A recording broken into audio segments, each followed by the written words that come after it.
네, 시작하도록 하겠습니다. 안녕하세요. 저희는 이제 겨울 세션 3주차 발제를 맡은 3조이고요. 오늘 저희 조가 준비한 주제는 브랜칭 프로세스입니다. 책의 이제 4장에 해당하는 내용입니다. 목차를 먼저 보면 이렇게 5가지로 준비를 했고요. 여기 1하고 2 부분이 4.1이고 그다음에 4.2, 4.3, 4.4 이렇게 준비를 했습니다. 제가 1, 2, 3까지 진행을 하고 4, 5는 이제 준경님이 진행을 해주시겠습니다. 그러면은 인트로덕션부터 시작을 해볼게요. 브랜칭 프로세스가 무엇인지 먼저 보면 한국어로는 이제 분기 과정 또는 분지 과정이라고 합니다. 말 그대로 퍼져나가는 그런 과정을 설명하는 모델이고요. 여기 보시면 스토캐스틱 프로세스의 한 종류라고 써있는데 이것은 이제 우리가 영주차에서 배웠던 대로 불확실성을 포함하는 모델입니다. 그래서 보면은 세대별 인구의 변화를 설명하는 데 주로 사용된다고 이제 써 있습니다. 이 브랜칭 프로세스를 시각화하면 이런 식으로 쓸 수가 있고요. 여기 보이는 것처럼 이제 동그라미랑 이제 가지 이렇게 해서 브랜칭이라는 이름이 붙었습니다. 이 프로세스는 또 응용 분야가 여러 군데가 있는데 보시면 이제 감염병 확산 모델링이라 해서 질병 전파와 같은 얘기를 할 때 사용이 되고 그다음에 여기 그림에 보시는 것처럼 핵 연쇄 반응 이런 게 있습니다. 그래서 핵 연쇄 반응은 에너지가 기하급수적으로 증가하는 모습을 그리는 프로세스고요. 그리고 소프트웨어 바이러스 확산에도 이 프로세스가 사용이 됩니다. 그다음에 이제 교양 한 스푼 준비를 했습니다. 이 프로세스가 어떻게 시작이 됐는지 잠깐 재미를 위해서 준비를 했고요. 보시면 이제 1873년에 겔톤 씨가 통계학자신데 이분이 이런 문제를 만들었다고 해요. 문제를 같이 읽어보면 이제 한 국가에서 성인 남성이 N명 있다고 하자. 이 N명의 성은 서로 다르며 각각 한 지역을 식민지화하여 살고 있다. 이제 이렇게 얘기가 되어 있고 그다음에 각 세대에서 성인 남성이 남자 아이를 빵명 가질 확률을 A0, 한 명 가질 확률을 A1 해서 5명 가질 확률을 A5라고 하자. 이때 R세대 이후 성씨 중 몇 퍼센트가 멸종할까? 그리고 N명의 사람이 있을 때 동일한 성을 가진 사람은 몇 명일까? 라는 이런 아주 흥미로운 문제를 만들었습니다. 그래서 이 질문에 대한 답은 이제 왓슨 씨가 이분이 먼저 진행을 했고요. 이분이 그 내놓은 답변은 그 family name would always die out with probability 1이라고 해서 이제 시간이 많이 흐르면 모든 가문이 결국 멸종을 할 거다라고 답변을 했습니다. 근데 이 답변은 틀렸는데 이 답변을 이제 유도하는 과정이 옳다고 밝혀졌고 그다음에 이분과 이제 독립적으로 이 프랑스의 통계학자 이분이 같이 또 이 문제에 대해서 고민을 했습니다. 그래서 이제 이분이랑 이 델톤 씨 이렇게 세 명의 이름을 따서 우리가 이렇게 프로세스라고 이렇게 불리기도 합니다. 그다음에 이제 본격적으로 브랜칭 프로세스가 무엇인지 같이 보도록 하겠습니다. 여기 가운데 있는 문장을 먼저 보시면 the sequence 이제 Z0, Z1, Z2 이게 브랜칭 프로세스라고 이제 써 있습니다. 이게 무슨 얘기냐면 우리가 이 시퀀스 Z로 이루어진 이 시퀀스를 브랜칭 프로세스라고 하는 건데 그러면 Z가 의미하는 게 뭔지를 알아야겠죠. 그래서 여기 Z의 정의를 먼저 보도록 하겠습니다. Zn이라는 것은 N세대의 크기, 그러니까 N세대의 인원수를 얘기를 하는 거고 여기서 N은 0부터 시작합니다. 그래서 0, 1, 2, 3 이렇게 진행이 되는 거고 Z0는 1이라고 가정을 합니다. 이거는 브랜칭 프로세스의 중요한 가정 중에 하나고 네. 왜 1로 가정을 할까라고 생각을 했을 때 저는 처음 봤을 때 2로 하는 게 맞지 않을까라는 생각이 들었습니다. 왜냐하면 이제 인구가 커지려면 아이를 낳아야 되고 그러면은 남성과 여성 그러니까 2명은 있어야 되지 않을까라는 생각이 있었는데요. 근데 이제 1이라고 가정을 한 이유는 우리가 앞에서 봤듯이 그런 남성의 이 프로세스 자체가 이름의 성에서 이제 유래가 된 거라서 이제 남성의 이름을 따라가잖아요, 성을. 그러다 보니까 이제 남성만 체크해도 되겠다. 이런 식으로 단순화할 수 있겠다. 라고 생각해 주시면 되겠습니다. 그래서 이 아래에 있는 세 개의 그림은 브랜치 프로세스를 이제 시각화한 내용인데, 보시면 세 개 다 첫 번째가 Z0인데 Z0가 지금 1부터 시작이 되고 있습니다. 그쵸? 이 과정은 모든 프로세스에서 이제 적용이 되는 거고, 여기 보시면 이 세 개의 경우를 같이 시퀀스를 적어 볼게요. 그러면 얘는 1, 그다음에 지금 2이 됐죠? 2. 그다음에 여기 보면은 5명이 됐습니다. 그래서 5, 그다음에 6 이렇게 진행되는 프로세스고, 얘는 1, 그다음에 3, 그다음에 6 이렇게 가는 거고, 얘는 1, 4, 8, 10 이런 식으로 진행이 되는 프로세스입니다. 되게 직관적으로 잘 와닿으시죠? 네. 그다음에 넘어가도록 하겠습니다. 그러면 이제 이 브랜칭 프로세스의 기본 조건 세 가지에 대해서 먼저 같이 보겠습니다. 첫 번째는 파퓰레이션의 모든 개체는 자손을 낳을 수 있다입니다. 이 얘기는 정말 단순하게도 모든 이 개체가 이 동그라미 얘기하는데, 이 개체가 이제 자손을 낳을 수 있어서 이렇게 가지치기를 할 수 있다, 그 얘기입니다. 그리고 두 번째는 자손의 수는 랜덤이며 다른 개체와 독립적이다. 이 얘기는 한 개체가 낳는 자손수가 이제 랜덤이라는 거고, 그다음에 이 개체가 낳는 자손수 그리고 이 개체가 낳는 자손수는 서로 독립적이다. 모든 개체가 독립적이다라고 보시면 되겠습니다. 세 번째는 한 개체의 자손수는 알려진 분포를 따른다라고 되어 있는데, 여기서 그 자손수라는 게 이 가지를 얘기하는 거겠죠. 그래서 이 가지의 수가 어떤 분포를 따른다라고 보면 되겠고, 이 분포는 모든 개체가 똑같습니다. 그래서 이 분포를 우리가 offspring distribution이라고 하고, 이 분포에 대해서 뒤에서 보도록 하겠습니다. 한 개체의 자손수가 이제 알려진 분포를 따르는데, 그 분포가 바로 offspring distribution이고, 우리가 표기를 할 때는 이렇게 A 볼드체로 표기를 합니다. 얘는 지금 행 벡터고, 여기 보시면 지금 각 요소가 A0, A1, A2 이런 식으로 이제 무한대까지 가는 거고요. 이 AK를 해석하는 방법은 K명의 자손을 낳을 확률이라고 보시면 되겠습니다. 그러니까 한 개체가 0명을 낳을 확률이 이제 A0인 거고, 얘가 0명, 그 다음에 1명을 낳을 확률이 A1인 거고, 2명 낳을 확률이 A2인 거죠. 그래서 결국에는 결국 그 자손을 0명부터 뭐 1명, 2명, 3명 해서 무한대까지 낳을 수가 있겠죠, 이론상. 그래서 A0부터 A1, A2 해서 더하면 이제 1이 되는 이런 기본적인 조건도 가지고 있습니다. 그리고 이 A들은 전부 이제 K명의 자손을 낳을 확률이기 때문에 당연히 이제 0과 1 사이도 만족을 해야 되겠죠. 이 분포의 이름을 offspring distribution이라고 하는데, 왜 그러냐 하면은 이제 몇 명의 자손을 낳을지에 대한 분포를 이제 나타내고 있기 때문에 이런 이름이 붙었습니다. 여기서 보면은 평균을 뮤, 분산을 시그마 제곱이라고 정의를 하고 넘어갈 건데요. 이거는 뒤에서도 계속 사용이 되기 때문에 여기서 뮤랑 시그마 제곱을 정의를 하고 넘어가겠습니다. 이 분포에 대한 두 가지 가정이 있습니다. 첫 번째는 A0가 이제 0과 1 사이, 그러니까 0은 아니고 1도 아니다라는 얘기고요. 두 번째는 A0하고 A1을 더했을 때 1보다 작다. 이렇게 두 가지 가정이 있습니다. 두 번째 가정을 먼저 보면은 지금 0명하고 1명 낳을 확률이 1보다 작으니까 2명 이상 낳을 확률이 무조건 있다고 볼 수 있겠죠. 그러니까 이 가정이 얘기하는 것은 2명 이상 낳을 확률이 무조건 있다. 그러니까 무조건 1명이나 빵명만 낳는 게 아니고 2명도 낳을 수 있다, 그 얘기고요. 그다음에 이제 첫 번째 가정을 보면은 우리가 아까 말씀드린 것처럼 A0가 확률이기 때문에 이제 0하고 1 사이에 있어야 되는데, 왜 0이 안 되고 1이 안 되는지 하나씩 보도록 하겠습니다. A0가 0이라는 것은, 이거 지금 첫 번째 케이스 A0가 0이라는 것은 이제 빵명을 낳을 확률이 0이라는 거겠죠. 그러면은 무조건 1명씩은 낳는다는 얘기입니다.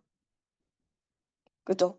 그렇게 되면은 무조건 1명씩은 낳으니까 인구가 항상 증가를 하겠죠. 똑같거나 이제 항상 증가를 하겠고, 그렇게 되면 이제 0이 스테이트 스페이스에 들어가지 않는데, 여기서 우리가 지금 왜 그러냐면 여기서 이렇게 넘어가는 과정은 첫 번째로 Z0를 1이라고 가정을 했습니다. 여기서 인구가 항상 증가를 하면은 뭐 1이었다가 뭐 2였다가 이런 식으로 계속 커질 거고, 그러면 이제 0으로는 들어갈 수가 없겠죠. 그러면 왜 0이 스테이트 스페이스에 들어가야 되냐라고 보면은 이 모델에는 이제 멸종이라는 중요한 개념이 있습니다. 뭐 예를 들어 감염병 전파를 생각해 보면은 감염병 전파의 프로세스가 끝날 수가 있어야겠죠. 항상 계속 퍼져나가는 게 아니라 언젠가는 멸종을 하는 그런 과정이 있어야 됩니다. 그렇기 때문에 이제 0이 스테이트 스페이스에 무조건 포함이 되어야 되고, A0가 0이 되면 포함이 되지 않기 때문에 안 된다라고 보시면 되겠습니다. 그 다음에 이제 두 번째 케이스, A0가 1일 때는 이게 무슨 얘기냐면 0명 날 확률이 1이라는 얘기니까, 그러니까 모두 i를 안 낳는다는 얘기겠죠? 그러면은 이제 Z0가 1부터 시작해서 아무도 아기를 안 낳으니까 이제 0이 되고, 다음 세대는, 그리고 또 계속 사람이 없으니까 또 0이 되고 계속 0이 되겠죠. 그렇게 되면서 모든 이제 1 이상의 n에 대해서 zn이 0이 됩니다. 이러면은 이 프로세스를 하는 의미가 없겠죠. 그래서 이것도 안 된다. 그래서 이렇게 두 가지 가정이 있었습니다. 이 둘은 이제 뒤에서 잠깐 나올 수 있거든요. 그래서 한번 보시고 넘어가도록 하겠습니다. 네, 그 다음에는 브랜칭 프로세스가 이제 마코프 체인이라는 얘기인데요. 이미 눈치를 채신 분들도 있으시겠지만 특정 세대의 크기는 오직 직전 세대의 크기에만 영향을 받아서 결정이 된다는 얘기입니다. 뭐 예를 들어서 ZN이 지금 3명이 있다고 해볼게요. 그러면 ZN 플러스 1은 이 3명이 낳는 자손수의 합으로 결정이 되겠죠. 만약에 이 사람이 둘을 낳았다. 그러면 둘. 그다음에 이 사람이 1명 낳으면 1명. 이 사람 안 낳았으면 이렇게 해서 얘가 이제 3이 될 거고, 뭐 이 사람이 갑자기 많이 낳아서 3명을 하면 뭐 6이 되고 이러겠죠. 그렇기 때문에 이 ZN 플러스 1은 오직 ZN의 크기에만 이제 영향을 받는다는 얘기입니다. 지금 ZN에 영향을 주는 것은 첫 번째로 ZN의 크기가 있겠고요. 두 번째로 이 ZN의 사람들이 낳는 이제 자손의 수가 있겠죠. 이 3명이 낳는 자손의 수가 있겠죠. 근데 Z의 입장에서 보면은 오직 이 ZN만 있으면 결정이 된다고 볼 수 있기 때문에 네, 이렇게 쓸 수가 있습니다. 그래서 다시 얘기하면은 ZN이 주어졌을 때 ZN 플러스 1은 이전의 값들, 이 값들과는 서로 독립적이다. 마코프 체인의 성질을 가지고 있다는 얘기입니다. 그 다음은 이제 우리가 마코프 체인의 스테이트 스페이스에 대해서 얘기를 해보려고 하는데, 이것은 이제 지난주에 배웠던 내용입니다. 이 내용을 브랜칭 프로세스에 적용을 해보려고 합니다. 수식은 빼고 그냥 개념적으로만 접근을 해볼게요. 마코프 체인의 스테이트 스페이스는 이렇게 두 가지로 나눌 수가 있는데, 리커런트 스페이스하고 트랜전트 스페이스, 이렇게 두 가지가 있습니다. 먼저 리커런트 스페이스는 언젠가는 자기 자신으로 돌아오는 경로가 존재하는 스테이트를 말하고, 트랜전트 스테이트는 이제 무한히 진행해도 자기 자신으로 돌아오지 않는 경로가 있는 그런 스테이트를 말합니다. 그 다음 개념으로 우리가 observing state에 대해서도 배웠는데요. 이 스테이트는 직후에 반드시 자기 자신으로 돌아오는 스테이트를 말합니다. 네. 그리고 또 배웠던 것이 observing state가 무조건 recurrent state다 라는 그 사실도 우리가 지난주에 배웠는데, 이것은 이제 자명합니다. 왜냐하면 이 observing state는 무조건 직후에 반드시 자기 자신으로 돌아가기 때문에 자기 자신으로 돌아가는 경로가 존재를 하는 거겠죠. 그래서 모든 observing state는 recurrent state다 라는 얘기. 그리고 이제 좀 시각적으로 보이기 위해서 이 recurrent state 구간 안에 이제 이렇게 표시를 해봤습니다. 그 다음에 이제 observing state가 있으면 그렇지 않은 state가 있겠죠. 이렇게 두 가지로 또 나눌 수가 있고, 이 observing state가 아닌 state들은 recurrent일 수도 있고 transient 일 수도 있습니다. 그래서 이렇게 두 분야에 이제 걸치게 제가 네모를 만들어 놨고요. 그 다음에 이제 observing state가 아닌 state들을 보면 이 observing state에 도달 가능한 애랑 도달 가능하지 않은 애, 이렇게 두 가지로 나눌 수가 있습니다. 이제 여기서 또 주목해야 될 점이 도달 가능한 스테이트들은 모두 트랜전트 스테이트다라는 거죠. 지금 이 네모가 여기 안에 다 들어가 있다는 얘기입니다. 그래서 왜 그러냐면 만약에 그 observing state가 있고 그 스테이트에 도달 가능한 스테이트가 있다고 했을 때 그 도달 가능한 스테이트에서 observing state로 한번 가면은 평생 그 observing state에만 남아 있겠죠. 그렇기 때문에 자기 자신으로 돌아가지 않는 경로가 존재를 하는 겁니다. 그러니까 예를 들어 A가 observing state고 만약에 B가 이제 이 observing state에 도달 가능한 스테이트라고 하면은 B에서 이제 A로 가는 순간 계속 이제 A가 되어 있기 때문에 B로는 돌아갈 수가 없는 거죠. 네, 그렇습니다. 그래서 이제 여기까지가 지난주 세션 복습 내용이었고 이제 이거를 이제 브랜칭 프로세스에다 적용을 해보도록 하겠습니다. 일단 먼저 스테이트 스페이스가 브랜칭 프로세스에 스테이트 스페이스가 뭐가 있을지 생각을 해보면 지금 브랜칭 프로세스는 Z 제로부터 시작하는 시퀀스였죠. 2, 3 이렇게 이제 n 세대의 크기를 나타내는 시퀀스입니다. 그렇기 때문에 이제 Z들은 인원수를 나타내기 때문에 뭐 1명, 1명, 2명, 3명 이렇게 양의 정수가 될 수 있겠죠. 무한대까지 진행될 수 있고요. 그다음에 이제 우리가 아까 얘기했듯이 멸종도 있어야 되기 때문에 0명도 포함을 합니다. 그렇기 때문에 이제 스테이트 스페이스는 이제 집합으로 표현을 해보면 0, 1, 2, 3 해서 뭐 100 있을 수 있고 계속 갈 수 있겠죠. 쭉 정수가 있을 겁니다. 그럼 이제 이거를 나눠볼 텐데 리크런트 스페이스랑 트랜전트 스페이스는 잘 모르겠고 일단 observing state부터 보도록 하겠습니다. 직후에 반드시 자기 자신으로 돌아오는 스테이트라고 했는데 그럼 예를 들어서 만약에 1에 있다고 저희가 1에 있다고 해봅시다. 1에 있다고 하면 무조건 반드시 1로 갈까요? 인원수가? 그렇지 않겠죠? 왜냐면 이제 더 i를 많이 낳으면 뭐 둘이 될 수도 있고 셋이 될 수도 있고 i를 안 낳으면 이제 0이 될 수도 있겠죠. 그렇기 때문에 반드시 자기 자신으로 돌아온다는 보장이 없습니다. 그렇기 때문에 이제 1은 여기 아닌 곳으로 들어가게 되고 그럼 2도 마찬가지겠죠? 2도 여기 아래로 내려가고 그러면 3도 똑같은 이유로 이제 내려갈 거고 100도 이제 똑같은 이유로 진행이 될 겁니다. 그럼 0은 어떨까요? 0은 직후에 반드시 자기 자신으로 돌아가나요? 네, 직후로 들어갑니다. 왜냐면 이제 0이 되면은 지금 스테이트가 0에 있다는 것은 지금 인구가 없다는 겁니다. 그러니까 이제 멸종이 됐다는 거고 거기서 이제 한 명이 된다? 이거는 말이 안 되겠죠? 갑자기 어떤 사람이 나타났다. 뭐 그런 얘기로 볼 수 있고 그러니까 이거 말이 안 되니까 무조건 0명은 계속 0명으로 갑니다. 그렇기 때문에 이제 0은 이제 여기 위로 observing state가 되는 것이죠. 그래서 0은 그대로 observing state고 그러면은 이제 observing state에 도달 가능한 애랑 가능하지 않은 애를 이제 나눠볼 건데 여기서 가능한 애가 뭐가 있을까요? 1을 먼저 보면 1은 0으로 갈 수 있을까요? 갈 수 있겠죠? 애기를 안 낳으면 되니까 이제 0에 갈 수 있습니다. 그래서 1을 여기 넣고 그다음에 2도 갈 수 있을까요? 갈 수 있겠죠? 2도 여기 넣고 그러면 100도 갈 수 있을까요? 그래서 100도 갈 수 있겠죠? 이제 무한히 진행하면은 이제 0으로 갈 수 있겠죠? 그렇기 때문에 이제 3 전부 다 여기로 내려갑니다. 그렇게 돼서 이제 우리가 알 수 있는 것은 제로는 이제 observing state고 non 제로 그러니까 1, 2, 3 이 non 제로들은 모두 여기 도달 가능한 스테이트로 들어간다라는 것입니다.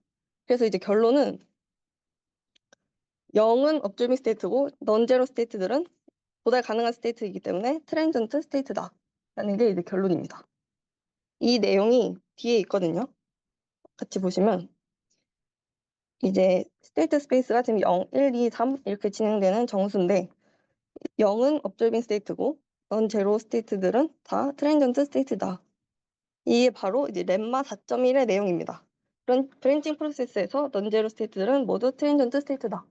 이 내용을 이제 증명 없이 개념으로 한번 접근을 해봤던 거고요. 그래서 보면은 ZN이 0이라는 것은 모든 개체가 자손을 낳지 않아 이제 멸종된 상태. 그러니까 이제 뭐 그 이름의 성으로 예를 들면 이 한 지역에서 이제 김씨가 없는 거죠. 김씨가 다 없어진 거고 그렇게 되면 그 다음 세대도 김씨가 없겠죠. 그렇기 때문에 계속 이제 0명인 상태로 쭉 이어나가게 됩니다. 그리고 이제 넌제로인 스테이트들을 보면 아직 멸종되지 않고 개체가 유지되는 상태라고 볼 수가 있겠습니다. 그래서 이 렘마의 의미는 뭐냐면 분기 과정에서 0이 아닌 모든 상태는 일시적이다.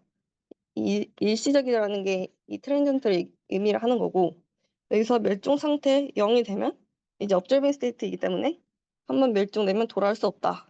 이게 계속 observing state니까 계속 그 스테이트에 머문다라는 그런 얘기입니다. 그다음에 개체군이 이제 0이 아닌 상태로 시작하더라도 언젠간 멸종 상태로 흡수되거나 무한대로 성장할 가능성 중에 하나에 도달한다라고 이렇게 결론을 지을 수가 있겠습니다.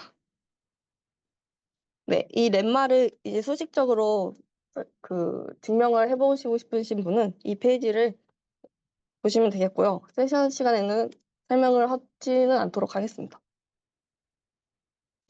그다음 이제 세 번째 챕터인데요. 여기서는 우리가 지금까지 브랜칭 프로세스가 Z0, Z1, Z2 이렇게 가는 시퀀스라고 했고 Z0가 1이라는 가정까지 했습니다.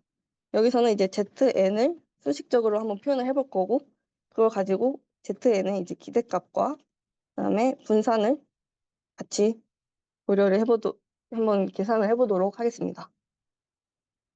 그래서 먼저 ZN을 수식적으로 표현을 하려면 이런 XI라는 것을 우리가 도입을 해야 되는데 XI가 뭐냐면 각 개체가 남긴 자손 숫자입니다. 그 식으로 표현하면 이런 식으로 ZN은 XI의 서메이션으로 표현이 됩니다. 예시로 먼저 보면은 n을 만약에 2로 하고 그러면은 Z2가 지금 여기 하나, 둘, 셋, 넷, 다섯 명이거든요. 이 5명을 어떻게 구할 수 있냐면 이 사람이 낳은 3명, 그다음에 이 사람이 낳은 2명 이런 식으로 나눌 수가 있습니다. 그래서 3 더하기 2로 쓸 수가 있고 이 네모 사람이 낳은 자손수를 이제 x1이라고 하고 그다음에 세모 사람이 낳은 자손수를 x2라고 이렇게 쓸 수가 있겠죠. 이런 식으로 이 사람이 낳은 수가 지금 x1은 3명을 낳았기 때문에 3이고 이 사람은 x2가 2명을 낳았기 때문에 2가 되겠습니다. 그리고 보면은 이 인덱스가 여기서 zn-1까지 가는데 zn-1은 이제 이전 세대의 총 개체수고 우리가 여기서 보면은 이전 세대라고 하면은 지금 1세대겠죠? 1세대가 2명. 그러니까 2까지 2명까지 고려한다. 그런 얘기입니다. 그래서 ZN은 이렇게 XI의 서메이션으로 표현을 할 수가 있습니다. 그리고 나서 이제 XI의 좀 특징을 좀 보자면 X1, X2 해서 이제 쭉쭉쭉은 IID A를 따른다. 이거 A는 우리가 아까 봤던 그 옵스프링 디스트리뷰션이고요. 이 분포 자체가 한 개체가 낳는 자손 수가 따르는 분포이기 때문에 딱 정확히 X랑 일치를 합니다. 그래서 X1, X2로 쓸 수 있고 그래서 인디펜던트인 것은 우리가 아까 기본적 가정에서 봤던 그 모든 개체가 독립적으로 자손을 낳는다라는 거기서 이제 따온 겁니다. 그래서 이제 인디펜던트가 들어왔고 X1이 A를 따른다는 얘기는 이제 똑같은 의미로 이런 식으로 표현할 수가 있습니다. 이거를 해석해 보면은 X1 그러니까 이 첫 번째 개체가 남기는 자손 수가 J명의 확률은 AJ다. 라는 우리가 아까 봤던 그 점이랑 일치하는 부분이고요. 이제 XI들이 전부 IID이기 때문에 ZN은 IID 랜덤 베리어블의 썸이다. 라고 쉽게 알 수가 있습니다. 그리고 세 번째로 ZN-1과 XI는 서로 독립이다. 라는 그런 명제가 있는데요. 얘네들은 어떤 증명을 하기보다는 같이 이 그림으로 먼저 보면은 n-1이라고 하면은 Z1이겠죠. Z1은 2랑 X1으로 먼저 보면 3. 그러니까 이 두 명이랑 이 사람이 낳는 자손수는 서로 독립이다라는 얘기입니다. 그냥 받아들이시고 넘어가시면 될 것 같아요. 지금 그래서 근데 X1이랑 Z2는 서로 독립이 아니겠죠. 지금 X1은 이 사람이 지금 3명 나왔고 Z2를 구할 때 X1이 그대로 들어가기 때문에 서로 독립 안 할 겁니다. 네, 그렇고요. 그 다음에 넘어가서 이제 ZN을 우리가 그 서메이션으로 표현을 했으니까 그걸 가지고 기대값을 구해보도록 하겠습니다. 이의 ZN이라는 것은 n세대 크기의 기대값이고 n세대 인원수의 기대값 값이라고 보시면 되겠습니다. 여기서 이제 각 세대의 자손 분포를 통해 계산된다라고 써 있는데 이게 이제 오프스프링 디스트리뷰션이고 그리고 이제 증명 과정은 여기 이렇게 나와 있습니다. 옆에. 여기서 이제 여기서 사용되는 트릭이 Law of Total Expectation인데 이거는 E의 ZN이 E의 ZN 기분 n-1 이런 식으로 사용된다는 게 이제 첫 번째 식에서 바로 파악을 할 수가 있을 겁니다. 그렇게 해서 이제 쭉 증명을 하다 보면 결국에는 나오는 결론이 이제 이 식입니다.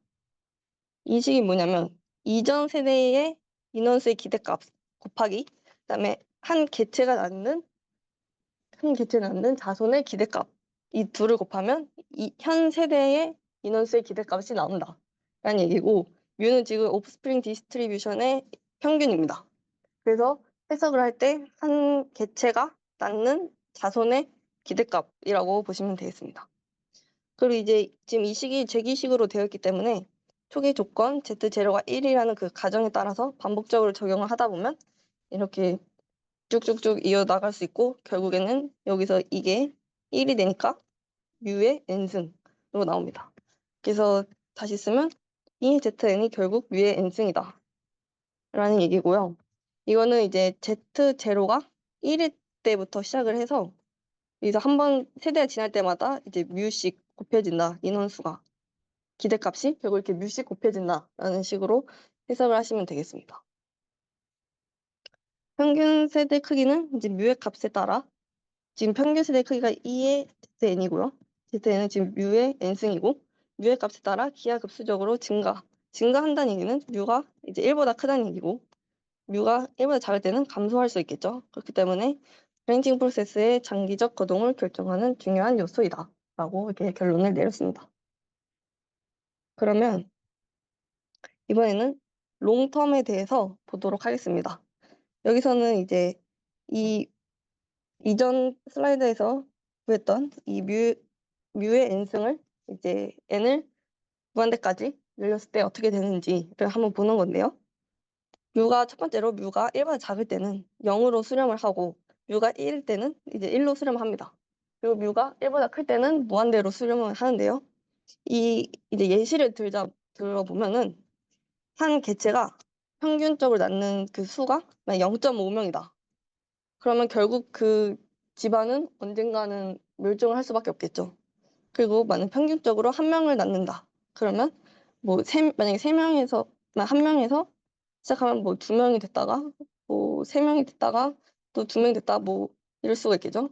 그래서 이렇게 비슷하게 진행이 될 거고 뮤가 만약에 두 명이다. 그러면 각 개인이 두 명씩 나오면 당연히 이제 그 가문이 커질 수밖에 없을 겁니다. 그래서 이제 무한대로 간다고 이렇게 표시를 했습니다. 그래서 다시 한번 보면은 뮤가 1보다 작을 때는 자손의 평균값이 1명 미만이고 그때 이름을 서브크리티컬이라고 합니다. 이 경우에는 이제 롱텀에서는 결국 0으로 수렴을 하게 되는데 그 집안의 그 기대값이 그러면 그것을 이제 롱텀 익스틴션이라고 하겠습니다. 이게 지금 멸종이라는 뜻이고 그래서 이렇게 이름을 붙였고요. 뮤가 1일 때는 자손의 평균값이 1명이고 그때 이름을 크리티컬이라고 합니다. 그리고 이제 안정적으로 유지가 된다. 그런 의미에서 이렇게 썼고 뮤가 1보다 크면은 1명보다 초과가 되니까 그러면 슈퍼 크리티컬이라 하고 이제 제한 없이 커질 수 있다. 이런 식으로 썼습니다. 여기 보시면 지금 우리가 ZN의 기대값을 가지고 이렇게 뮤에 따라서 세 가지 경우가 나올 수가 있는데요. 첫 번째는 이제 멸종이 일어날 수 있고 그다음에 두 번째는 유지가 일어날 수 있고 그다음에 무한대로 커질 수 있다. 이렇게 세 가지 그 예상을 할 수가 있었습니다. 그러면은 실제에서는 기대값대로 정말 항상 뮤가 1보다 작으면 항상 멸종하고 뮤가 1이면 항상 유지가 되고 뮤가 1보다 크면 항상 이제 무한 성장을 하는지 한번 알아보기 위해서 시뮬레이션을 진행을 했습니다. 뮤가 이제 1보다 작을 때, 1일 때, 1보다 클 때 이렇게 세 가지 경우를 설정을 했고 10세대 이제 10번 진행을 해서 5번씩 시뮬레이션을 진행을 했습니다. 우리가 이제 기대값으로 예상한 바는 얘는 1보다 작으니까 멸종, 얘는 1이니까 이제 크기가 유지가 될 것이다. 그다음에 얘는 1보다 크니까 무한 성장을 할 것이다. 라고 기대값으로 예상을 했는데 실제로 보면은 이제 뮤가 0.75일 때는 0, 0, 0, 0, 0 모든 케이스에서 이제 멸종이 일어났습니다. 예상대로 나타났고 뮤가 1일 때는 유지가 될 거라고 생각을 했는데 실제로 유지가 된 곳은 이제 한 번밖에 없었고 나머지 4번은 전부 멸종을 했습니다. 이게 좀 예상과 달랐던 부분이고 그다음에 뮤가 1.5일 때는 이제 무한 성장을 하겠다 했는데 지금 예상대로 나온 것은 하나, 둘, 셋, 4번 그리고 예상하지 못하게 이렇게 멸종이 한 번 나타났습니다. 왜 그랬는지 한번 생각을 해보면 우리가 지금 기대값으로 예상을 했는데 결국은 분산을 고려하지 않았던 것이죠. 이제 항상 기대값대로 나오면 이 모든 경우가 항상 기대값대로 나오면 그 분산이 0이라는 얘기인데 지금 이 두 가지 케이스에서는 그렇지 않았죠? 그렇기 때문에 얘네들은 이제 분산이 있을 것이고 그걸 우리가 고려를 해야 된다라고 결론을 내릴 수가 있습니다. 그래서 이제 분산을 구해보면은 우리가 구하려는 분산은 이렇게 베리언스 오브 ZN이고 세대별 크기 변동성을 측정하는 지표입니다. 그리고 이것을 통해서 우리가 인구 크기 변화의 불확실성을 측정을 할 수가 있습니다. 그리고 아까 우리가 뮤를 옵스트링 디스트리뷰션의 평균으로 했던 것처럼 시그마 제곱을 이 분포의 베리언스라고 가정을 하고 여기서 이 시그마 제곱이 의미하는 것은 각 개체가 자손을 낳는 분포의 분산입니다. 그래서 이제 개체별 자손의 변동성을 나타내고요. 이제 수식 전개를 통해서 부호하면 이제 결과가 이렇게 나옵니다. 이전 세대에 분산하고 그다음에 이전 세대의 기대값 가지고 구할 수가 있다고 식이 나오고 여기서 이제 E의 ZN은 아까 뮤의 N이었죠. 그렇기 때문에 그대로 뮤의 N-1로 들어갔습니다. 그리고 이 식을 좀 하나씩 대입을 해보면 1세대는 분산이 시그마 제곱이고 2세대는 시그마 제곱에 뮤 그다음에 1 플러스 뮤를 곱한 값이고 이제 3세대는 이런 식으로 나타난다라고 했습니다. 그래서 이제 이 식을 일반화를 해보면 이렇게 서메이션으로 표현을 할 수가 있고 뮤가 1일 때는 n 시그마 제곱으로 이제 깔끔하게 정리가 되는데 뮤가 1이 아닐 때는 이렇게 뮤의 2n승을 가진 뮤로 표현을 할 수가 있습니다. 그래서 결국에는 뮤가 1보다 작을 때는 여기다가 1보다 작은 뮤를 넣고 n을 무한대로 하면은 0으로 수렴을 하거든요. 그래서 기대값과 분산이 모두 0으로 수렴한다 라고 볼 수 있고 뮤가 1일 때는 n 시그마 제곱인데 이때는 상용적으로 분산이 증가하고 그다음에 안정성을 유지한다. 안정성을 유지한다는 것은 아까 그 expectation이 1이 된다는 얘기입니다. 그리고 뮤가 1보다 클 때는 분산이 급격하게 증가한다 라고 해서 여기다가 1보다 큰 값을 넣으면 얘가 엄청 커지겠죠. 그래서 그렇기 때문에 소멸과 이제 무한 성장이 둘 다 가능하다. 분산이 매우 크기 때문에 그런 결과가 나타났다라고 보는 것입니다. 그다음에 이제 마지막 페이지인데요. 이제 위에 있는 것은 방금의 이 식을 도출하는 그 과정입니다. 여기서 쓰였던 것은 아까랑 비슷하게 이 조건부로 계산을 하시면 되고요. 원하시는 분은 읽어보시면 되겠습니다. 그래서 이제 마지막으로 정리를 해보자면 n이 무한대로 갈 때 이제 뮤가 1보다 작은 경우에는 그러니까 서브크리티컬한 경우에는 0으로 수렴하고 분산도 0으로 수렴한다. 그렇기 때문에 이제 여기서 알 수 있는 것은 분산이 지금 0으로 수렴하니까 항상 기대값대로 나온다는 얘기고 기대값은 지금 0으로 수렴하니까 항상 멸종. 우리가 시뮬레이션에서 본 거랑 동일하게 항상 멸종이 나타난다는 얘기입니다. 그 뮤가 1일 때는 크리티컬이고 여기서 1로 수렴하는데 분산이 상용적으로 증가하기 때문에 잘 모르겠다. 그리고 뮤가 1보다 클 때도 서브크리티컬이라고 얘는 무한 성장을 할 것으로 기대하지만 이제 분산이 기하급수적으로 증가하기 때문에 멸종을 할 수도 있고 무한 성장을 할 수도 있다. 그렇게 결론을 내릴 수가 있겠습니다. 그래서 얘도 어떤 한 가지로 결정이 되는 게 아니라 그런 분산에 따라서 달라질 수 있다라는 얘기가 나오고요. 이제 이 부분은 뒤에서 준경님이 좀 자세하게 설명을 해주실 겁니다. 네, 그래서 1부는 여기까지입니다. 감사합니다. 2부 시작해 보겠습니다. 그래서 4장에서는 갑자기 이제 새로운 함수를 정의하게 되는데, 이제 갑자기 브랜칭 프로세스 하다가 왜 함수를 정의하냐라고 하면, 지금 마지막에 나온 결론이 뮤가 만약에 1보다 작으면 이제 뭐 평균도 0으로 수렴하고 분산도 0으로 수렴하니까 이제 뭐 익스팅트 하겠죠. 근데 이제 뮤가 1이거나 뮤가 1보다 크면 이제 사실 알 수 없다가 결론이었어요. 근데 이제 사실 우리가 통계를 배우는 입장에서 알 수 없다보다는 어떤 이게 멸종할 확률을 직접 구할 수도 있고, 그래서 이제 그런 확률을 구체적으로 구하려면 그 툴로 이제 지금 4장에서 나오는 probability generating function이 필요해서 이제 여기에서 이것의 정의와 property를 먼저 다루어 보겠습니다. 일단 정의를 먼저 보시면 probability generating function이고요. 약간 그 수리 통계 원에서 MGF랑 형태가 유사한데 이제 MGF는 E의 TX승이었고 이거는 이제 SX승이어서 사실 조금 더 형태가 간단하고 MGF랑 또 차이점은 MGF는 사실 연속 확률 변수도 되고 이제 되게 다양한 분포에서 쓸 수 있었던 반면에 이 PGF는 이산 확률 변수에서만 되고 이제 non-negative integrals 그러니까 support이 non-negative integrals일 때만 이제 정의가 되기 때문에 사실 다소 제한적인 펑션이어서 아마 저도 이 책 보면서 처음 접해봤고 그래서 조금 낯선 개념일 수 있는데 그래서 이제 예시를 두 개 먼저 가져왔습니다. 그래서 첫 번째로 x가 0, 1, 2에서 uniformly distributed 할 때 PGF를 어떻게 구하냐라고 하면 SX승의 expectation이고 그래서 이제 0, 1, 2가 각각 확률이 3분의 1씩이니까 그래서 이제 S의 0승 곱하기 3분의 1, S 1승 곱하기 3분의 1 해서 이런 식으로 이제 PGF를 정의를 할 수 있습니다.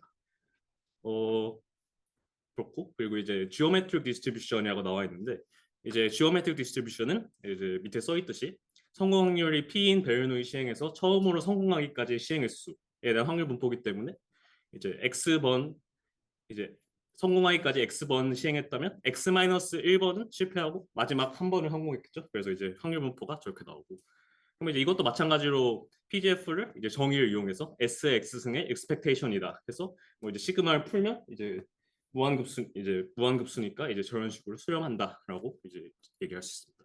따라서 이제 PGF는 개수가 이제 확률로 정의되는 무한급수이고요. S가 1보다 작거나 같으면 S 절대값이 1보다 작거나 같으면 수렴합니다. 그래서 이제 이건 S에 대한 함수고 그래서 이제 마지막에 extinction probability를 배울 때 이제 PGF를 갖고 이제 PGF를 직접 정의를 할 수 있어야 되기 때문에 그래서 이런 정의 갖고 PGF를 만들 수 있다 정도로 이해하시고 넘어가면 될 것 같습니다. 그 다음은 이제 PGF의 property입니다. 총 5가지가 있는데 이제 증명할 때 쓰이는 것도 있고 안 쓰이는 것도 있는데 중요한 거 책에 있는 것과 좀 중요한 거로 한번 가져왔습니다.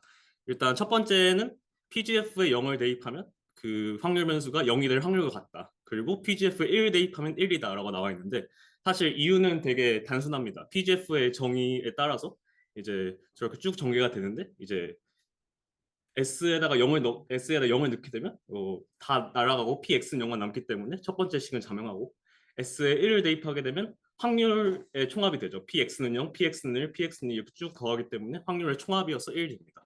그래서 이제 이유는 단순하고 이것이 갖는 의미는 사실 두 번째 거 이제 PGF에 1을 대입하는 게 1이다. 이거는 뭐 그냥 넘어가도 되는데 이제 첫 번째 게 사실 의외로 중요합니다. 그래서 이제 어떤 확률 변수가 0이 될 확률은 그것에 PGF에 0을 대입한 것과 같고 그래서 이제 양방향으로 하실 수 있어야 되는데 이렇게 갖고 거꾸로 이제 PGF에다가 0을 대입하면 그 확률 변수가 0이 될 확률이다. 이렇게 양방향으로 이제 왔다 갔다 할 수 있어야 돼서 첫 번째 프로퍼티를 가져왔습니다.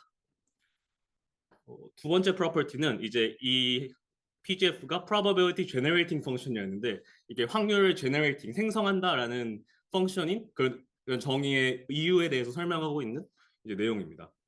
그래서 보시면 이제 미분을 하고 뭐 이제 하면 이제 사실 MGF 같은 경우도 우리가 MGF를 미분하고 미분하면 이제 expectation이 나왔고 그걸 MJF를 두 번 미분하면 x 제곱 expectation이 나왔던 것처럼 이것도 마찬가지로 PGF를 한 번 미분하고 0 넣으면 이제 확률이 나오고 두 번 미분하면 또 확률이 나오고 이런 식으로 이제 확률을 생성한다는 의미에서 이제 이것이 probability generating이라고 하는 이유다로 이해하시고 넘어가면 될 것 같습니다. 세 번째는 책에는 없는데 이제 마지막에 이제 PGF를 그래프로 증명할 때 이제 쓰이는 성질이어서 가져왔습니다.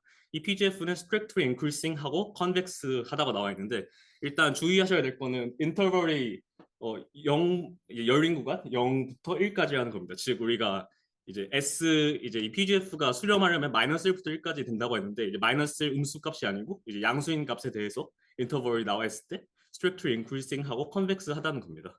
이것의 이유는 이제 PGF 아까 앞서 보셨던 거 이것을 미분한 거랑 두 번 미분한 걸 그대로 가져왔는데 일단 확률은 non negative하고 이제 S가 0보다 크다는 범위 안에서 가져왔기 때문에 이제 모든 항들이 non negative 하기 때문에 미분항 도함수도 양수고 이계도함수도 양수가 됩니다. 그 얘긴즉슨 이제 항상 0부터 1 사이에서는 증가하면서 이제 이계도함수도 양수니까 컨벡스하다고 볼 수 있습니다. 이제 마지막에 P가 X가 1보다 X가 1보다 클 확률 0보다 크다라는 조금 다소 생소한 범위가 나와 있는데 이것이 있어야 되는 이유는 만약에 X가 1보다 클 확률이 0이 돼버리면 이제 G'과 G2'이 모두 S에 의존하는 항이 없어져 버려요. 예를 들어서 위에 거 도함수 보면 이게 x가 1보다 클 확률이 0이라는 거는 이제 px는 2, px는 3 싹 다 0이 된다는 거거든요. 그러면 이제 다 없어지고 px는 1만 남게 돼서 이것이 0이 될 가능성도 있기 때문에 이제 이런 이유 때문에 이제 이 조건이 있다라고 생각을 하시면 될 것 같습니다.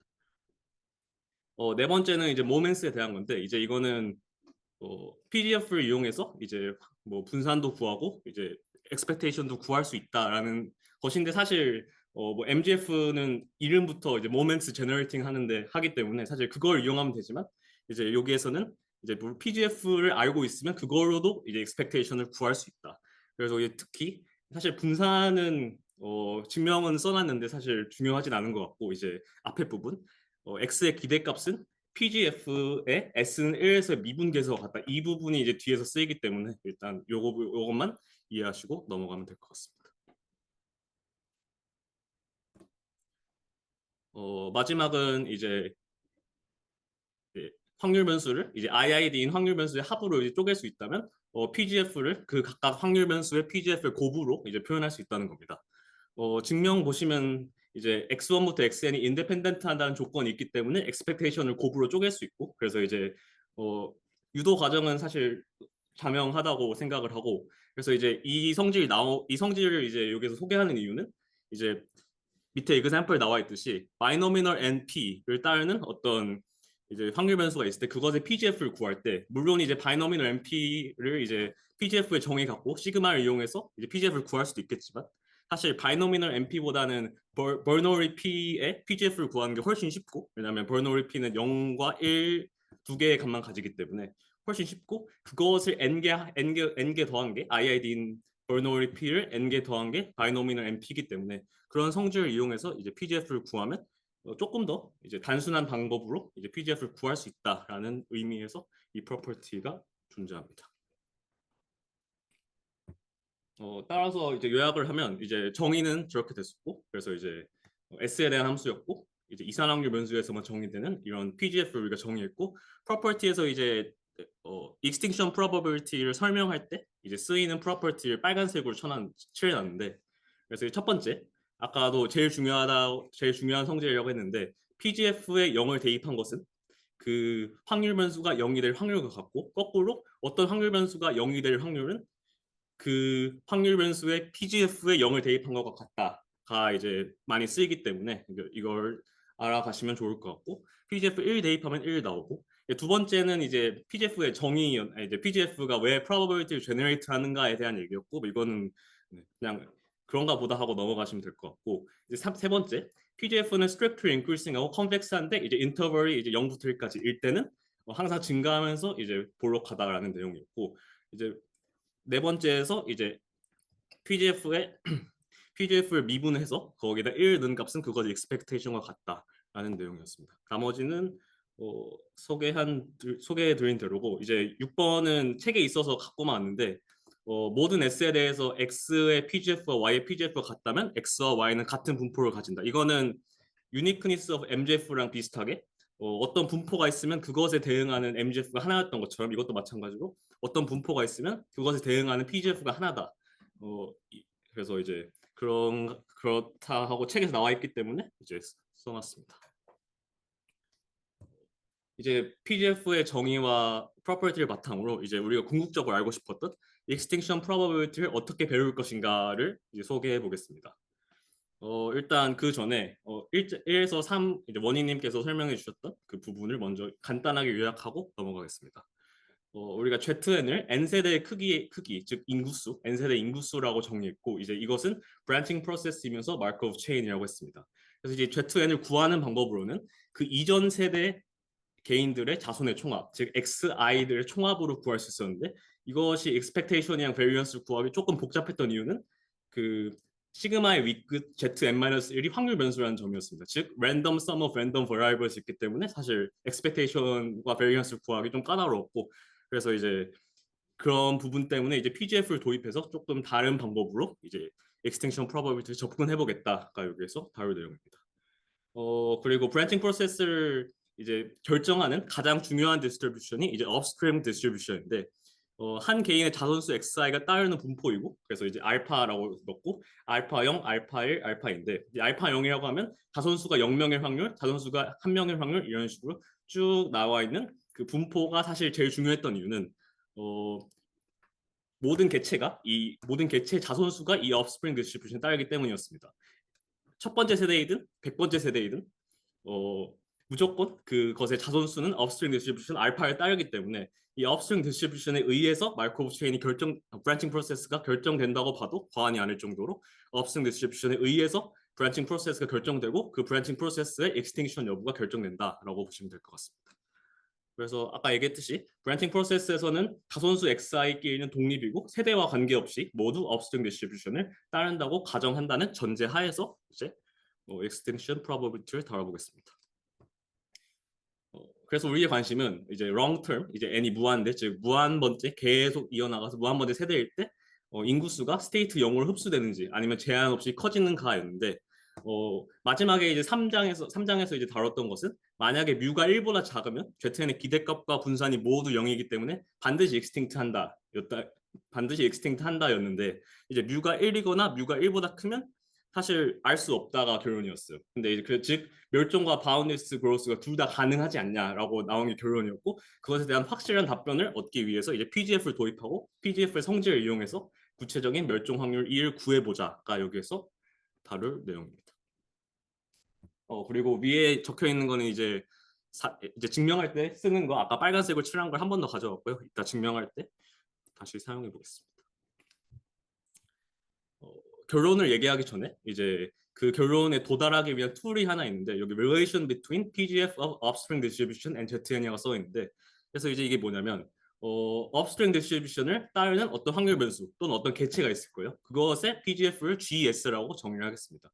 그리고 n번째 세대 인구수 ZN 이것도 확률 변수죠. 그래서 이제 이 ZN의 PGF를 GN의 S라고 정의하고 이제 시그마 여기 풀어놓은 것 같은 경우는 그냥 이제 PGF의 정의에 의해서 그냥 그대로 풀어놨다라고 생각하시면 됩니다. 이제 결론이 뭐냐면 ZN의 PGF, 즉 n번째 세대 인구수의 PGF는 offspring distribution의 PGF를 n번 합성해서 구할 수 있다. 또는 이제 두 번째 n-1번째 세대의 PGF를 알고 있으면 그것에다가 업스트링 디스트리뷰션 한 번 더 합성해서 구할 수 있다. 그래서 이제 이게 Gn-를 G를 합성한 거라고 볼 수도 있지만 뭐 Gn-1을 G를 두 번 합성해서 그래서 이런 식으로 계속 이제 합성해서 n번째 세대 인구수의 PGF를 구할 수 있다가 결론이었습니다. 그래서 이 제기식을 extension probability 식을 유도하는 데 사용되기 때문에 일단 결론을 먼저 이제 설명을 드렸고 이 결론의 증명 같은 경우는 읽어보시면 이해되실 거라 아주 수식을 하나하나 설명하진 않겠지만 지금 아까도 얘기했듯이 더블 expectation theorem 즉 E의 X는 E의 X를 Y의 컨디션에서 걷다 expectation 때리는 거를 이제 쓰는 이유는 이제 사실 이것의 랜덤 썸 이제 zn-1이 사실 랜덤 버라이블이었기 때문에 이것이 그렇기 때문에 이제 평균을 구하는 게 어려웠고 따라서 이제 zn-1을 상수로 만들기 위해서 이것을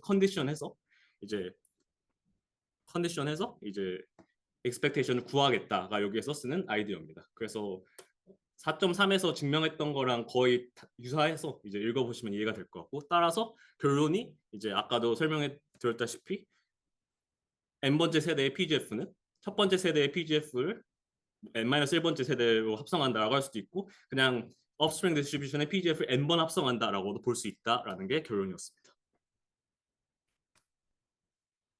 이제 이 결론을 바탕으로 이제 extinction probability를 구하는 방법에 대해 나와 있는 이제 결론 이게 사실상 결론인데 일단 먼저 노테이션을 먼저 보면 offspring distribution의 PGF를 G라고 놓고 offspring distribution의 mean을 U라고 놓고 extinction probability 1이라고 놓겠습니다. 그래서 이제 E가 만약에 1이면 이제 반드시 extinct 한다는 거고 뭐 E가 0.7이면 70% 확률로 extinct하고 30% 확률로는 뭐 이제 boundless growth를 할 수 있다. 무한히 커질 수 있다라는 뜻이 되겠습니다. 그래서 이제 두 가지가 있는데 일단 두 번째 먼저 보면 이 extinction probability를 구하는 방법으로 S는 GS라는 방정식을 풀어서 그 방정식의 가장 작은 양근을 extinction probability를 하겠다가 결론입니다. 그래서 이제 그렇고 이제 1번에서 뭐라고 나와 있냐면 U가 1보다 작거나 같으면 이제 E가 1이다. 즉 extinction probability가 1이다. 반드시 멸종한다라는 게 결론이 되겠습니다. 일단 요거를 증명하기 전에 밑에 있는 예시 갖고 이제 한번 이런 offspring distribution을 갖는 branching process가 있을 때 extinction probability는 어떻게 되는가에 대한 것을 먼저 얘기를 해보겠습니다. 세 가지 분포가 있고 일단 먼저 뮤를 먼저 구해보면 이제 A 같은 경우 알파가 6분의 1, 2분의 1, 3분의 1인데 이 얘기인즉슨 자식이 0명일 확률 6분의 1이고 자식이 1명일 확률 2분의 1이고 자식이 2명일 확률 3분의 1이기 때문에 뮤가 저런 식으로 구해지는 거는 이해되실 거라 생각하고 그래서 이제 뮤가 A에서는 1보다 컸고 B에서는 뮤가 1이었고 C에서는 뮤가 1보다 작았습니다. 1번의 결론에 의하면 뮤가 1보다 작거나 같으면 무조건 엑스팅트합니다. 따라서 이제 B랑 C 같은 경우는 뒤에 있는 S는 GS 방정식을 풀지 않고도 사실 E가 반드시 1이 되기 때문에 저 뒤에 계산 과정은 할 필요는 없습니다. 다만 그냥 이제 계산하는 과정이 이렇다 해서 가져왔는데 뮤가 1보다 작거나 같으면 반드시 엑스팅트하다가 결론이었고 어쨌든 그리고 만약에 이제 뮤가 1보다 크면 이제 S는 GS라는 방정식을 풀어야 된다였는데 그래서 이제 이 G가 결국 업스트링 디스트리뷰션 PGF였고 이 PGF를 앞서 정의했다시피 A 같은 경우는 6분의 1 더하기 2분의 1 S 더하기 3분의 1 S 제곱 이 PGF가 되니까 이 2차 방정식을 풀어서 나오는 근이 A 같은 경우에는 1과 2분의 1이 있고 그 두 근 중에서 더 작은 양근인 2분의 1이 extinction probability가 된다가 결론입니다. 즉 A 같은 offspring distribution을 갖는 경우 멸종할 확률이 2분의 1이 된다라고 생각하시면 될 것 같습니다. 그리고 이제 B랑 C 같은 경우는 이제 무조건 E가 1이기 때문에 사실 S는 GS라는 방정식 풀 필요가 없다고 했는데 실제로 풀어보셔도 B 같은 경우는 S는 1이라는 이제 중근이 나오고 C 같은 경우는 S는 1이랑 2가 나오는데 이제 어차피 더 작은 양근을 취한 입장에서는 2가 의미가 없잖아요. 그래서 이제 1이 되기 때문에 그래서 앞으로는 이제 뮤가 만약에 1보다 작거나 같으면 방정식 풀 필요 없이 무조건 엑스팅드 하다가 여기에서 얘기하고 싶은 결론이 되겠습니다. 이제 이거를 증명을 할 건데 두 가지로 나눠서 증명을 하겠습니다. 일단 두 번째, S는 GS의 가장 작은 양근이 extinction probability가 된다는 것을 먼저 증명하겠습니다. 그러기 위해서 일단 extinction probability n번째, 즉 n번째 세대에서 인구가 멸종할 확률을 EN이라고 정의를 하고 EN이라는 거는 n번째 세대, ZN의 인구수가 0이니까 ZN이 0이 될 확률이다라고 표현할 수 있습니다. 그래서 EN은 PZN은 0이고 PGF 프로퍼티에 따르면 어떤 확률 변수가 0이 될 확률은 그 확률 변수에 PGF다 0을 대입한 거였기 때문에 ZN의 PGF다 0을 대입한 거다라고 쓸 수 있습니다. 이게 첫 번째고 그 다음에 이제 제기식 했다시피 ZN의 PGF는 n-1번째 에다가 업스프링 디스트리뷰션을 한 번 더 합성해서 구할 수 있다라는 대기식에 따라서 이제 두 번째로 넘어갈 수 있고 이제 다시 n-1번째 PGF에다가 0을 대입한 것은 다시 확률을 거꾸로 바꿀 수 있었기 때문에 다시 똑같은 PGF 프로퍼티를 반대로 함으로써 이제 세 번째 줄에 도달할 수 있습니다. 그래서 이제 Zn-1, n-1번째 세대의 인구수가 0명일 확률은 이제 n-1번 n-1 되겠죠. 이제 n-1번째 세대에서 인구가 멸종할 확률이 되니까. 그래서 이제 결론적으로는 E의 n이 E의 n-1의 PGF를 합성한 거다라고 보실 수 있습니다. 이제 우리가 관심 있는 거는 n이 무한대로 갈 때, 즉 롱텀에서 관심이 있기 때문에 n이 무한대로 가버리면 En이든 En-1이든 이제 무한 번째 세대에서는 모두 2로 수렴을 하겠죠. 따라서 이제 E는 G2다라는 결론이 나옵니다. 그래서 이거는 이제 E가 반드시 S는 GS의 한 근이 된다라고 설명하는 방법이라고 보실 수 있습니다. 하지만 이제 S는 GS의 근이 여러 개일 수 있고, 이제 아까 예시에서 보셨다시피 2차 방정식이면 근이 2개였고, 사실 뭐 더 근이 많아질 수도 있죠. 그래서 이제 이거가 완전한 증명은 아닌 이유는 S는 GS에 만약에 근이 여러 개라면 그 여러 개의 근 중에서 가장 작은 근이 멸종 확률이다라는 것을 설명하기 위해서 이제 두 번째 페이지에서 이것을 설명합니다. 그래서 이제 S는 GS의 한 근으로 이제 E가 된다는 것을 설명드렸고, 두 번째로 또 다른 양근이 있다고 가정하고 그것을 X라고 놓겠습니다.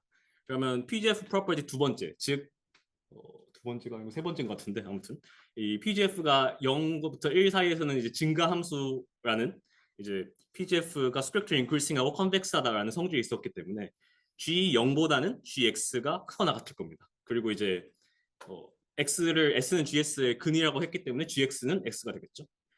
이제 요 식에서 양변의 G를 n번 합성하면, 즉 이제 G를 n번 합성한다는 건 업스트링 디스트리뷰션을 n번 합성하면 이제 ZN의 PGF에 0을 대입한 게 되겠죠. 그래서 이제 이것도 아까 제기식 따릉에 의한 것이고, 우변 같은 경우는 이제 GX를 계속 n번 합성해봤자 GX는 계속 X이기 때문에 결론적으로 X가 되겠죠. 그래서 이제 GN의 0이 X보다 작거나 같다라는 결론이 나왔고, 이제 이것에 n을 무한대로 보내고 양변을 리밋을 씌우면 이제 좌변을 보시면 되는데, GN의 0은 이제 PGF 프로퍼티 첫 번째, PGF에다가 0을 대입한 것은 그 확률 변수가 0이 될 확률과 같다 해서 이제 ZN이 0이 될 확률이다라고 놓을 수 있고, 그것이 사실 extinction probability입니다. 왜냐하면 n번째 세대에서 0이 될 확률이었는데 이게 n이 무한대로 가니까 무한 번째 세대에서 이제 0이 이제 인구수가 0이 될 확률은 멸종 확률이기 때문에 그것이 E가 되고 그것이 X보다 작거나 같다. 따라서 우리가 S는 GS의 또 다른 양근을 하나 잡았지만 그것보다 E가 반드시 작거나 같다라는 결론이 나왔기 때문에 E는 S는 GS의 모든 양근 중 가장 작은 값이 된다라고 설명을 할 수 있습니다. 참고에 나와 있는 내용은 진짜 참고만 하시면 되는데, 이제 그 스펙트럴 인크리싱 하는 조건으로 이제 PX가 1보다 클 확률이 0보다 크다라는 이제 전제가 필요했잖아요. 이제 그것이 이 브랜칭 프로세스에서도 문제가 되지 않는 이유에 대한 설명인데, G가 업스트링 디스트리뷰션에 따르는 개체 X의 PGF고, 이제 아까 브랜칭 프로세스의 전제로 이제 뭐가 있었냐면, 이제 아까 원희님께서 설명해 주셨던 건데, 자손수가 0명일 확률과 자손수가 1명일 확률 더한 것이 1보다 작다. 이 얘긴즉슨 자손수가 2명 이상일 확률이 반드시 존재한다는 이제 브랜칭 프로세스의 전제가 있었습니다. 이걸 알파 제로 더하기 알파 1이 1보다 작다라고 했던 것 같은데, 그것이 있기 때문에 그러면 이제 이것이 성립하면 X가 1보다 클 확률이 0보다 크다 또 성립하기 때문에, 그래서 이제 업스트링 디스트리뷰션을 따를 때 그냥 이제 저 조건이 있어도 스펙트럴 인크리싱 하다라고 봐도 이제 문제가 없는 그런 근거가 되겠습니다. 따라서 이제 증명한 거는 이제 S는 GS라는 방정식을 풀어서 그 방정식의 가장 작은 양근을 extinction probability를 하겠다였고, 그럼 이제 첫 번째 거를 마지막으로 증명하겠습니다. 뮤가 1보다 작거나 같으면, 즉 subcritical 하거나 critical case인 경우 E가 1이 되는 이유에 대한 증명인데, 이게 직관적인 해석이 있고 뭐 사실 뒤에 수식이 있는데, 수식은 책에 나와 있고 사실 읽어보시면 당연한 거라 이제 수식보다는 이제 직관적인 해석만 설명을 하고 넘어가겠습니다. 일단 PGF GS의 곡선을 이제 그려서 한번 생각을 해볼 건데, 일단 PGF 프로퍼티 나와 있다시피 PGF에다 0을 대입하면 X가 0이 될 확률이었고, 그것을 이제 업스트링 디스트리뷰션 입장에서 보면 알파 제로라고 놓겠습니다. 그리고 PGF에 1을 대입하면 1이었고, 즉 이제 1,1 지난다고 보실 수 있겠죠. 그리고 이제 G'1을 뮤라고 놓을 수 있었습니다. 즉 1에서의 미분계수가 뮤라고 놓을 수 있었습니다. 그래서 이제 직관적인 해석은 뭐냐면, 우리가 S는 GS의 실근을 extinction probability로 놓고 있는데, 그것을 Y는 GS라는 함수랑 Y는 S의 교점으로 보겠다가 결론입니다. 그래서 이제 y는 s는 이제 점선으로 나와 있는 a, b 둘 다 점선으로 나와 있는데 그 점선이 y는 s가 되고 y는 gs를 그려가지고 그 두 개의 교점이 어디에 있느냐 그 교, 교점을 이제 실근으로 놓겠다라는 것이 여기에서 해석입니다. 그럼 이제 뮤가 1보다 작거나 같다는 건 이제 우리가 뮤를 PGF의 미분계수, PGF를 미분해서 그거 PGF에 1 대입했을 때 미분계수라고도 그랬는데 일단 G가 컨벡스하기 때문에 이제 미분계수, 도함수가 계속 증가하는 상황인데 1에서의 미분계수가 1보다 작거나 같다라고 해석할 수 있습니다. 즉 미분계수가 계속 증가하는 상황에서 1에서의 미분계수가 1보다 작거나 같으려면 이 곡선이 반드시 y는 s 위에 있어야 된다라는 의미가 되겠습니다. 왜냐하면 이제 1에서 미분계수가 1이어야 이제 딱 만나는데 그거보다 작은데 이제 점점 증가하고 있는데도 1에 도달하지 못했으니까 y는 s 위에서 이제 곡선이 만난다. 즉 y는 s랑 만나는 교점이 1,1에서밖에 없겠죠. 그렇기 때문에 u가 1보다 작거나 같으면 1,1에서 만나고 이제 즉 우리가 만나는 교점을 extinction probability 하기로 했는데 1에서밖에 안 만나니까 2는 1이다라고 이제 직관적으로 해석할 수 있습니다. 마찬가지로 이제 뮤가 1보다 크면 G가 컨벡스함을 마찬가지로 이제 미분계수가 증가하는데 1에서의 미분계수가 1보다 큰 상황입니다. 그 얘기인즉슨 1,1에서 만났을 때 1,1에서는 미분계수가 1보다 큰 상황인데 이제 미분계수 증가하는 상황이므로 이제 반드시 y는 s랑 교점이 하나는 적어도 하나는 생긴다라고 이해를 하시면 될 것 같습니다. 즉 u가 1보다 크면 1이 아닌 1보다 작은 어떤 실근이 반드시 존재해서 그 extinction probability를 방정식으로 구할 수 있다가 여기에서 그림으로 그래프로 해석하는 내용이 되겠습니다. 수식적인 해석은 뭐 똑같고요. 그래서 읽어보시면 이해되실 것 같아서 넘어가겠습니다. 이제 마지막으로 이제 사실 이게 전부입니다. 그래서 이제 요 두 개, 우리가 extinction probability를 구하는 방법으로 PGF를 정의하고 PGF를 정의해서 S는 GS라는 방정식을 풀면 이제 extinction probability가 나온다였고, 근데 이제 뮤가 1보다 작거나 같으면 extinction probability가 1, 즉 무조건 extinct하기 때문에 방정식을 풀 필요도 없다가 결론이었습니다. 그래서 이 결론을 바탕으로 이제 책에 있는 예시와 R 코드를 바탕으로 설명을 드리고 마무리하겠습니다. 네, 그래서 브랜칭 프로세스가 이제 저런 업스트링 디스트리뷰션을 갖는다고 나와 있을 때 여기서 슈퍼 크리티컬 케이스인데 이게 뮤가 1보다 크다는 얘기거든요. 그래서 이제 뮤가 1보다 클 때 엑스텐션 프로버비티 물어봤는데 이게 사실 당연한 게 뮤가 1보다 작거나 같으면 무조건 엑스텐트 하기 때문에 물어볼 이유가 없죠. 그래서 이제 뮤가 1보다 클 때만 물어봤고, 그래서 이제 구하는 방법으로 첫 번째 PGF를 아까 이제 PGF 정의를 이용해서 이제 PGF를 이런 식으로 무한급수니까 수렴하는 걸 이용해서 구할 수 있을 거고, 이제 업스트링 디스트리뷰션의 이제 평균 민을 구해야 되는데, 왜냐면 이제 뮤가 1보다 작거나 같은지 뮤가 1보다 큰지에 따라서 이제 우리가 반드시 멸종할 수도 있고 멸종할 확률이 존재할 수도 0과 1보다 작을 수도 있기 때문에 이제 평균을 구해야 되는데, 그걸 구하는 방법으로 물론 이제 뭐 MGF를 써도 되고 뭐 정의를 써도 되고 하겠지만 어차피 PGF를 이미 구했기 때문에 그 PGF를 미분해서 어떤 1 넣은 방법으로도 이제 뮤를 구할 수 있기 때문에 이 책에서는 PGF를 이미 알고 있는 상황이기 때문에 그것을 미분해서 1 넣어서 이제 뮤를 구했습니다. 그랬더니 이제 뮤가 P분의 1-P가 나왔고, 이게 1보다 커야 이제 extinct probability가 1보다 작을 가능성이 생기기 때문에, 그래서 P분의 1-P가 1보다 컸으면 좋겠다를 풀어보면 P가 2분의 1보다 작다입니다. 따라서 P가 2분의 1보다 작으면 뮤가 1보다 크고 뮤가 1보다 크면 이제 super critical 한 상황이기 때문에 우리가 extinction probability를 구할 수 있다가 되겠습니다.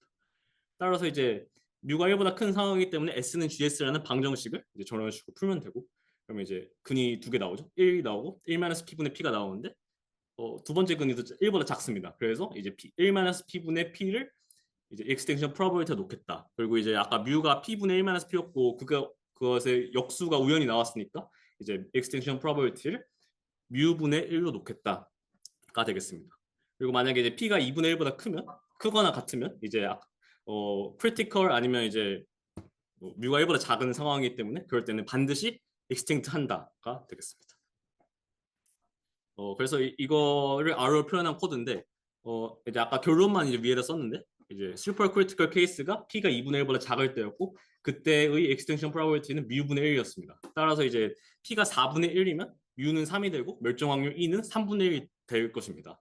따라서 이것을 바탕으로 이제 시뮬레이션한 R 코드가 밑에 나와 있는데 일단 branch NP라는 코드는 이게 지금 example에서 나온 게 geometric distribution이거든요. 그래서 이제 branch NP는 파라미터 P를 가지는 geometric distribution을 upstream distribution을 갖는 branching process를 n-step simulate 하는 코드인데 이 n-step simulate 한다는 거는 인구수를 Z0부터 Zn까지 구현한다는 의미가 되겠습니다. 즉 여기 나와 있듯이 branch 14분의 1 했다는 거는 이제 P가 4분의 1일 때 인구수를 Z0부터 Z1, Z2 해서 Z10까지 이제 인구수 해봤더니 뭐 Z10에서는 4800이 나왔으니까 뭐 이거는 무한히 증가할 확률이 높겠죠. 어쨌든 이거 한 번 했을 때 그런 결과를 이제 보여주고 있는 게 첫 번째 코드이고. 그래서 이제 레플리케이트를 통해서 시뮬레이션을 10,000번 반복하는 코드가 밑에 있습니다. 그래서 레플리케이트 10,000번을 해서 이제 여기에서 이제 extinction probability 구하는 방법으로는 그 10번째 마지막 원소가 0인지 0이 아닌지에 따라서 만약에 0이면 extinct 하다고 보고 0이 아니면 이제 무한히 증가한다고 보는 방식으로 이제 extinction probability 구한 결과 0.332가 나왔고 우리가 앞서 구한 E는 3분의 1과 굉장히 유사함을 확인할 수 있습니다. 이게 extinction이 10스텝 안에 일어난다고 생각하고 이제 10번째 원소를 본 것인데 그래서 10번째 원소를 본 거기 때문에 사실 약간 바이어스를 할 수도 있지만 이제 아까 이제 원희님께서 설명하셨던 것처럼 뮤가 1보다 크면 베리언스가 기하급수적으로 증가하기 때문에 대부분 익스팅션은 매우 빠르게 일어난다고 알려져 있습니다. 따라서 10번째까지만 구하셔도 이제 얼추 멸종 확률이 비슷하게 나온다가 결론이 되겠습니다. 마지막으로 이제 실생활 예시를 찾아보려고 했는데 너무 옛날 얘기거나 아니면 조금 뭔 소리인지 모르겠어서 이제 그것보다는 extinction probability를 구하는 다른 이제 recursive 메서드를 한번 가져와 봤습니다. 이것의 이제 기본은 이제 extinction probability 증명하는 과정. 그래서 아까 했던 증명인데 이 n이 이 n-1에다가 PGF를 구한 거다. PGF를 합성한 거다라는 결론을 바탕으로 이것을 계산하는 메서드를 생각을 해볼 건데 그래서 이제 extinction probability를 0부터 1 사이에 어떤 값으로 하나 잡고 걷다가 계속 PGF를 이제 PGF에 대입합니다. 그래서 이제 그러면 예를 들어서 뭐 0.2에서 시작했다 하면 PGF를 넣었을 때 뭐 0.7 될 수도 있겠고 걷다가 또 PGF를 넣으면 0.3이 될 수도 있겠고 계속 이렇게 왔다 갔다 하다가 조금 어느 정도 이제 n이 커지면 0.3을 넣는데 PGF에 0.3을 넣는데 0.3을 똑같이 나오는 경우가 있을 거고 그러면 이제 우리가 그것을 extinction probability 보겠다가 여기에서 하고자 하는 얘기가 되겠습니다. 이게 가능한 이유는 이 n-1에다가 g를 합성하면 en이 된다가 이제 n이 무한대로 가면 이것이 성립하고 따라서 이제 얼추 이제 수렴을 하게 되면 그것을 extinction probability로 잡겠다가 여기에서 하고자 하는 얘기가 되겠습니다. 이 메서드의 컨버전은 아까도 얘기했다시피 분산이 exponentially fast하다고 알려져 있기 때문에 상대적으로 작은 값, 그래서 한 10번, 20번만 해도 수렴을 한다고 알려져 있고 이것의 의미는 이제 뒤에서 이제 예시로 다루는 거는 이제 PGF가 A12까지 나와 있기 때문에 12차 방정식이 되거든요. 그러면 이제 12차 방정식을 이제 근을 구하기 상당히 까다로운데 이럴 경우 이제 12차 방정식을 푸는 그런 코드를 작성하는 것보다 x를 적당히 initial value 0.5로 잡고 걷다가 PGF를 계속 대입함으로써 그게 언제 100번 정도 했을 때 100번 안에 무조건 수렴할 것이다. 그때 그 수렴한 값을 가져오자 하는 방식으로 extinction probability를 찾을 수 있다. 그래서 이런 방법으로도 extinction probability를 찾을 수 있다라고 해서 소개를 해봤습니다. 끝이고요. 그래서 이제 마무리 해보자면 그래서 사실 이제 branching 프로세스를 이제 Z0 이제 이런 식으로 정의를 했고 그래서 이제 우리가 관심 있는 거는 n이 무한대로 갈 때, 즉 무한 번째 세대였을 때 이것이 과연 익스팅트 할 것인가, 이제 익스팅트 할 것인가 아니면 뭐 무한히 증가할 것인가에 대해 관심이 있었고 이제 그것의 결론으로 만약에 뮤를 구해가지고 뮤가 1보다 작거나 같으면 무조건 멸종했고 뮤가 1보다 크면 이제 S는 GS라는 방정식, 여기에서 G는 PGF고 S는 GS라는 방정식을 풀어서 그 방정식의 가장 작은 양근을 구하는 방식으로 extinction probability를 구할 수 있었다. 따라서 이제 브랜칭 프로세스라는 마르코프 체인에서 관심 있었던 게 마지막 무한히 증가했을 때 어떤 분포를 어떤 인구수를 보일 것이냐였고 그것에 대한 결론으로 이제 요 슬라이드에 대한 내용이 요약이 될 것 같습니다. 질문 없으시면 마무리하겠습니다. 감사합니다.